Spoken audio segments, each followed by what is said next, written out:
Ngayon na nga ang araw na pinakahihintay natin dahil finally, discharge na si Daddy.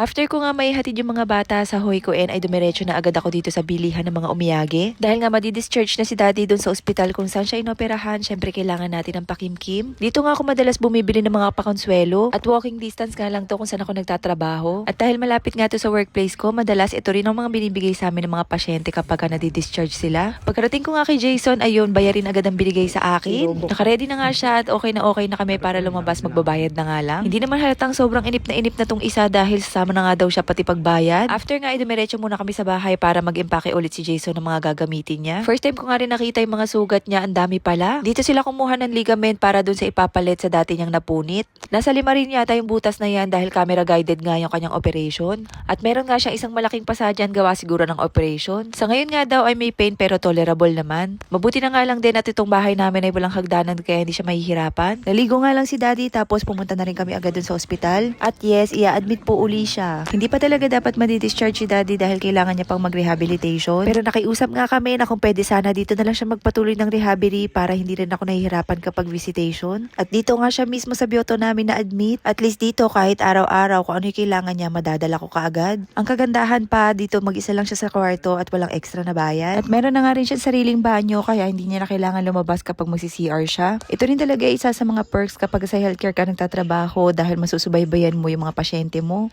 Lunchtime na nga din yan kaya nagpaalam na muna ako kay Daddy dahil sa labas na lang ako kakain. Hindi ko talaga ugali kumain mag-isa sa labas lalo na pag di ko sila kasama pero parang nalulungkot din ako sa bahay kaya sa labas na lang ako kumain. Isa pa sa kagandahan kaya pinush namin na mailipat siya dahil hanggang alas 7 ang visiting time dito. Doon kasi sa dati pinag-admitan sa kanya ay hanggang 5 PM lang tapos bawal din ang bata. Galing Hoykoen ay dumiretso na nga kami dito dahil excited na rin yung mga bata makita ang daddy nila. Isa nga na talaga ang kabili-bili lang ko sa kanila na bawal ang maingay dito kung hindi mai-evict talaga kami.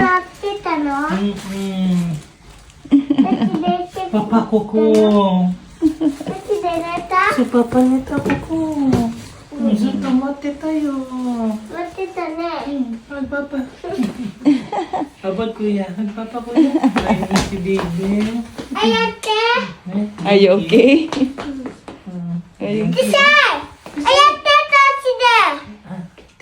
Tene. Tabit. Hey, kumain ka na? Tapos na.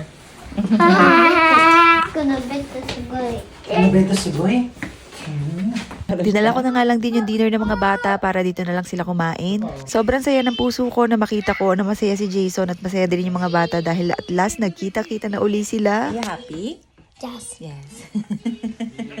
How about Jelly? Are you happy? Yes. Wink.